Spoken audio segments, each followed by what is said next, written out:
Hello everyone, this is Rinku Maurya from Yatharth nursing college and paramedical institute. आज का हमारा topic है normal pregnancy. Normal pregnancy the period from conception to birth.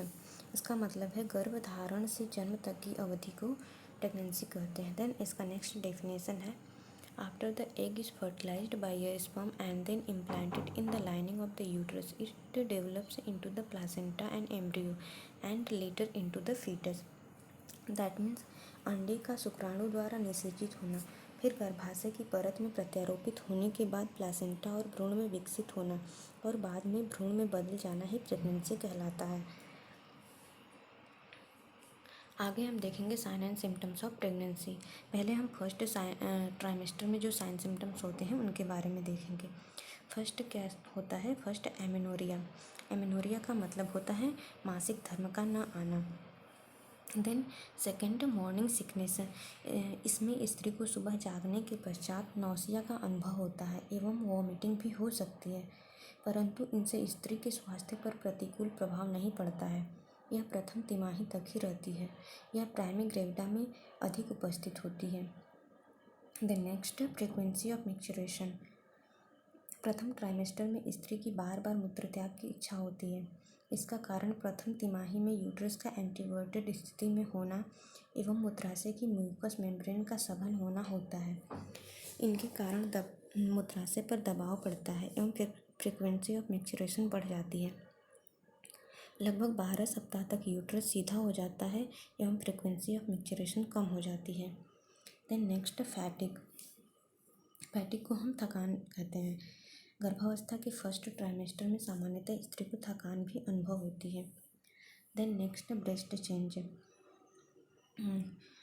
इस trimester में स्त्री का ब्रेस्ट का आकार बढ़ जाता है और 12 सप्ताह तक स्राव भी उपस्थित होता है। Then next abdominal sign. Abdomen का आकार बढ़ जाता है। Then next vaginal sign. First Jacquemier sign. इसमें योनि की श्लेष्म कला गहरा नीला रंग ग्रहण कर लेती है। इसे हम चैडविक साइन भी कहते हैं। Then next Osiander sign. लगभग 8 वीक तक वजाइना में स्पंदन दर में वृद्धि होती है। यह ओसिएंडर चिन्ह कहलाता है। वजाइना से श्लेष्म का स्राव होता है। Then next cervical sign.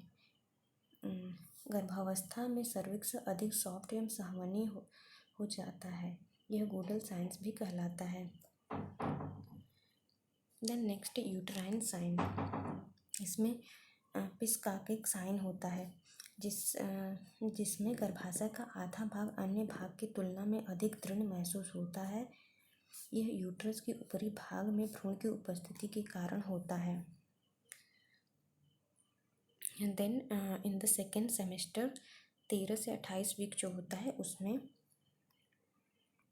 पहले क्विकनिंग होता है।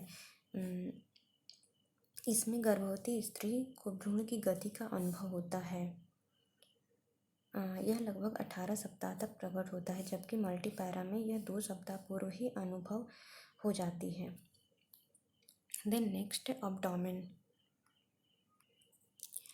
अब्डोमेन में लीनिया नाइग्रा प्रकट होते हैं जो कि सीफी स्टर्नम से प्यूबिस सिम्फैसिस के मध्य रेखा पर उपस्थित होते हैं। ये डार्क ब्राउन कलर होते हैं। Then next स्ट्राई ग्रेविडारम। ये पीले सफ़ेद खिंचाव के चिन्ह होते हैं जो मुख्यतः अम्बिलिकस से नीचे पाई जाती है एवं लंबाई एवं चौड़ाई में विभिन्न आकार की होती है। Then next in the third trimester 29 to 40 weeks में पहले लाइटनिंग होता है। लाइटनिंग का मतलब होता है लगभग 38 सप्ताह पर फीटस का सिर पेल्विक कैविटी में नीचे सरक जाता है। इससे यूट्रस भी नीचे आ जाता है और स्त्री को सांस लेने में आसानी होती है। उसे हम लाइटनिंग कहते हैं। Then frequency of micturition. Uterus के आकार में तेज़ी से वृद्धि होने के कारण यूरिनरी ब्लैडर पर दाब लगता है जिससे मूत्र त्यागने की आवृत्ति बढ़ जाती है। देन क्लोयास्मा। क्लोयास्मा में क्या होता है? चेहरे पर ब्राउन कलर का पिगमेंटेशन होता है। देन नेक्स्ट हम देखेंगे various diagnostic test for the confirmation of the pregnancy. मतलब प्रेगनेंसी को कंफर्म करने के लिए हम क्या क्या टेस्ट कर सकते हैं। फर्स्ट है AIT, एग्लूटिनेशन इनहिबिशन टेस्ट। इसमें HCG एंटीबॉडी युक्त विलयन में स्त्री के मूत्र की एक बूंद मिलाई जाती है एवं इसके प्रति विलयन द्वारा दर्शाई गई प्रतिक्रिया की जांच की जाती है। यदि स्त्री के मूत्र में HCG एंटीजन अथवा हार्मोन उपस्थित नहीं है तो एंटीजन एंटीबॉडी रिएक्शन या एग्लूटिनेशन नहीं होता है एवं विलयन में उपस्थित HCG एंटीबॉडी मुक्त रहती है एवं विलयन नहीं फटता है। अब इसमें HCG एंटीजन युक्त एक विलयन मिलाया जाता है। अब विलयन में HCG एंटीजन एवं एंटीबॉडी दोनों की उपस्थिति के कारण एग्लूटिनेशन होता है एवं विलयन फट जाता है। इस प्रकार यह निष्कर्ष निकाला जाता है कि स्त्री के मूत्र में HCG हार्मोन अनुपस्थित है अतः स्त्री गर्भवती नहीं है। जबकि गर्भवती स्त्री के मूत्र में HCG हार्मोन उपस्थित होने के कारण ही एग्लूटिनेशन हो जाता है एवं बाद में मिलाए गए HCG एग्लूटेशन युक्त विलयन के कण विलयन में निलंबित रहते हैं। इससे स्त्री को गर्भित होने का पता चलता है। Then second ultrasonography. अल्ट्रासोनोग्राफी द्वारा भी हम प्रेगनेंसी कंफर्मेशन कर सकते हैं। Then next FHS, fetal heart sound का पता लगा करके भी हम प्रेगनेंसी कंफर्म कर सकते हैं। देन फीटल मोमेंट, प्रेगनेंसी के दौरान फीटल मोमेंट भी होता है। देन एक्सरे के द्वारा भी हम कंफर्म कर सकते हैं। देन वैजाइनल एग्जामिनेशन, इसमें हम वैजाइनल वाल को देखेंगे जो गहरी हो जाती है। देन वल्वा का रंग भी गहरा हो जाता है और सर्विक्स भी सॉफ्ट होती है। देन नेक्स्ट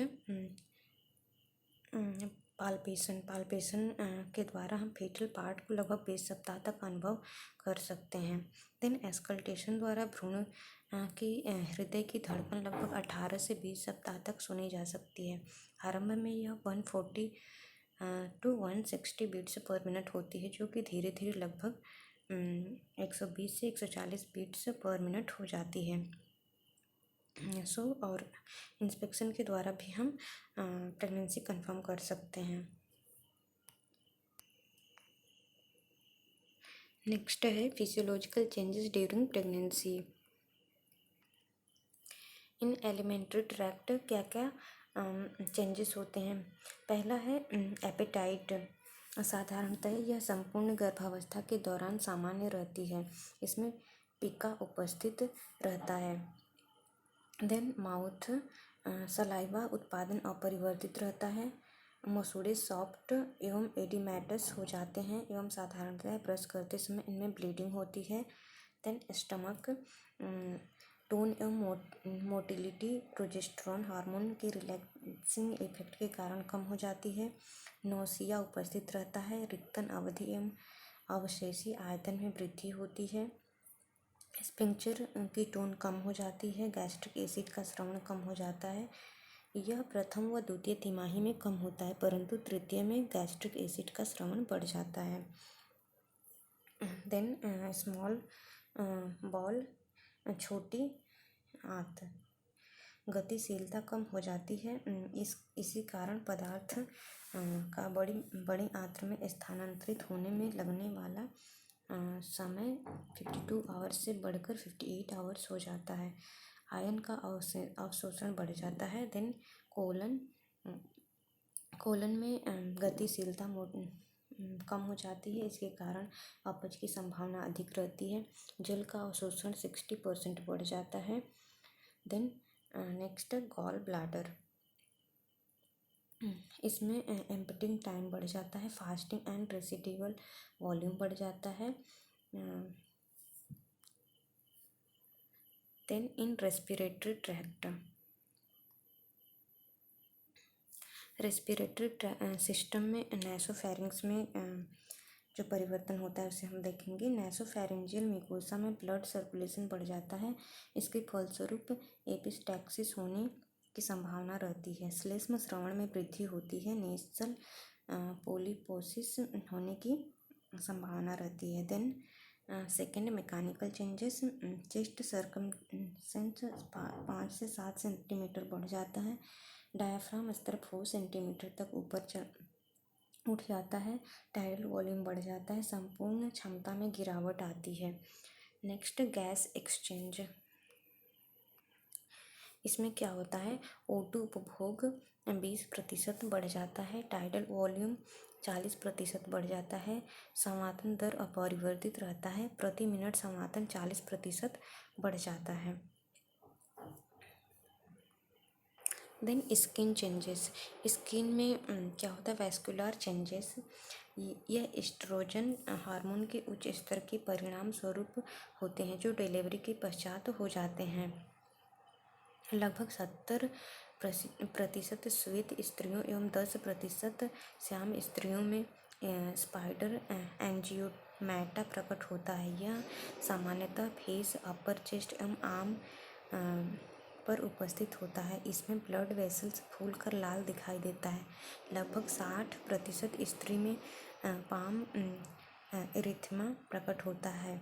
यह हाथों में अधिक रक्त प्रवाह करने के कारण होता है। Then next linea nigra and striae gravidarum, लगभग 50% स्त्रियों में प्रकट होता है।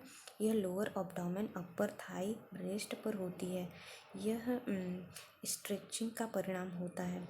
स्ट्राइक ग्रेविडारम नाभि के नीचे पाई जाती है। ये जनरलाइज्ड एडिमा का कारण बन सकती है।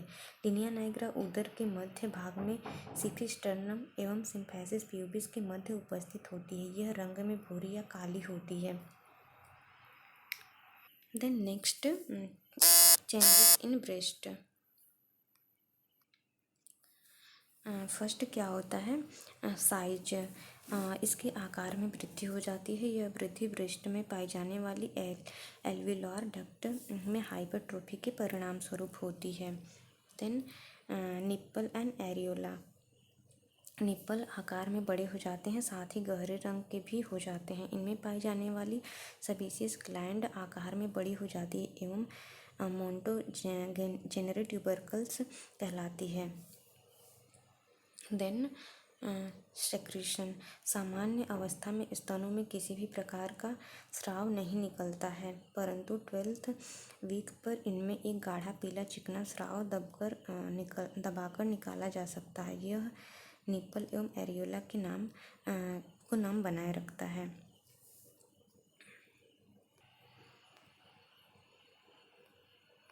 Then next changes in urinary system, anatomical changes, इसमें क्या होता है, दोनों किडनी की लंबाई एवं वजन में वृद्धि करते हैं। राइट किडनी में बाईं की तुलना में अधिक वृद्धि होती है। रीनल पेल्विक आकार में बड़ा हो जाता है। यूटरस 2 सेंटीमीटर व्यास युक्त हो जाती है। देन नेक्स्ट यूरिन एक्सक्रीशन, इसमें क्या होता है, बार बार मूत्र त्याग की इच्छा होती है। यह फ्रीक्वेंसी ऑफ मैक्चुरेशन कहलाता है। यह GFR ग्लोमेरुलार फिल्ट्रेशन रेट में वृद्धि का परिणाम होता है। देन नेक्स्ट कार्डियोवैस्कुलर चेंजेस, इसमें क्या होता है, हृदय का आकार लगभग 10% बढ़ जाता है। कार्डियक आउटपुट में वृद्धि होती है। हार्ट रेट टर्म तक बढ़ती है एवं नॉन प्रेग्नेंट स्टेज में 15 से 20 बीट्स पर मिनट अधिक होती है। देन नेक्स्ट हेमाटोलॉजिकल चेंजेस, इसमें क्या होता है, प्लाज्मा वॉल्यूम गर्भावस्था समाप्त होने तक लगभग 50% बढ़ जाता है। RBC की संख्या में अधिक हो जाता है। ब्लड वॉल्यूम बढ़ जाता है। HB की मात्रा में वृद्धि होती है। WBC संख्या में अधिक हो जाती है। प्लेटलेट्स में अल्प मात्रा में कमी आती है। Then next in endocrine system में थायराइड ग्लैंड में क्या होता है, आकार में 15% बड़ी हो जाती है। थायराइड बॉडी ग्लोबुलिन में वृद्धि होती है। देन नेक्स्ट वेट गेन, गर्भावस्था में कुल 11 किलो वजन बढ़ता है। यह वृद्धि इस प्रकार से होता है, फर्स्ट ट्राइमेस्टर में 1 kg बढ़ता है, सेकेंड ट्राइमेस्टर में 5 kg बढ़ता है, थर्ड ट्राइमेस्टर में 5 kg बढ़ता है। Then next changes in genital organ. First vulva में क्या होता है, यह एडिमेटस एवं हाइपर एनीमिक हो जाती है।